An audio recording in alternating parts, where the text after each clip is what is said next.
Chief of army staff बेहतर जानते हैं, उनके पास इंटेलिजेंस रिपोर्ट मौजूद है। वो जानते हैं कि पाकिस्तान बिल्कुल तबाही के दाने पर है और फौज की उस वक्त जिम्मेदारी होती है कि जब सियासतदान मुल्क को तबाही के दाने पर ले आते हैं तो सब फौज ही इन्वॉल्वमेंट करके पाकिस्तान को बचाती है। मुझे याद है कि जनरल इशफाक परवेज़ कियानी साहब ने एक स्टेटमेंट दी थी कि हम जमहूरियत को मौका दे रहे हैं और देना चाहते हैं। हम चाहते हैं कि मुल्क आगे बढ़े और जमहूरी निज़ाम पे चले, लेकिन जब सियासतदान मुल्क को तबाही के दाने पर ले आते हैं तो फिर मजबूरन फौज को इन्वॉल्वमेंट करनी पड़ती है।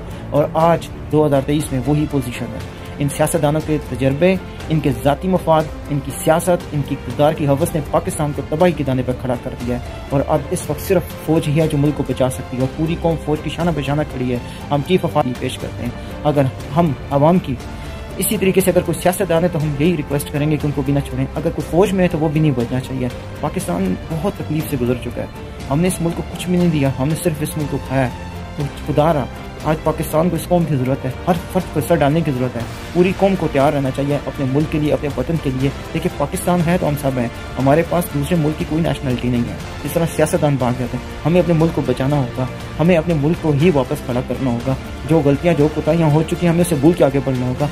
ये भी है कि जो कौमें माजी बुला देती हैं वो आगे बढ़ नहीं सकती। हम माजी नहीं भूले, लेकिन हम माजी की गलतियों को दुरुस्त कर सकते हैं। हमारे पास यही मुल्क है, यही रियासत है। चीफ ऑफ आर्मी स्टाफ ने पूरे पाकिस्तान में जो माफिया के खिलाफ स्टैंड लिया है, पूरी कौम को चाहिए कि उनके शाना बशाना खड़े हों और किसी सूरत कोई भी गद्दार, कोई भी माफिया माफी के लायक नहीं है, न उसको छोड़ा जाए। हम आर्मी चीफ से अपील करते हैं कि अफगानियों को मुल्क बदर किया जाए। पाकिस्तान में बहुत बड़े बड़े बिजनेस हैं जो ऐसे जो अफगानियों ने गैर कानूनी तरीके से कवर किए हैं, जेली ID कार्ड बनाए हुए हैं। और नादरा के ऊपर एक जनरल साहब की तैनाती के बारे में सुनकर बहुत खुशी हुई है, क्योंकि फ़ौज ही इस मामले को ठीक कर सकती है। फ़ौज के अलावा आवाम किसी इदारे पर एतमाद नहीं करती। और इंशाल्लाह हमें पूरा यकीन है कि जिस तरीके से चीफ ऑफ आर्मी स्टाफ ने कौम से वादा किया है और वो वादा निभाएंगे।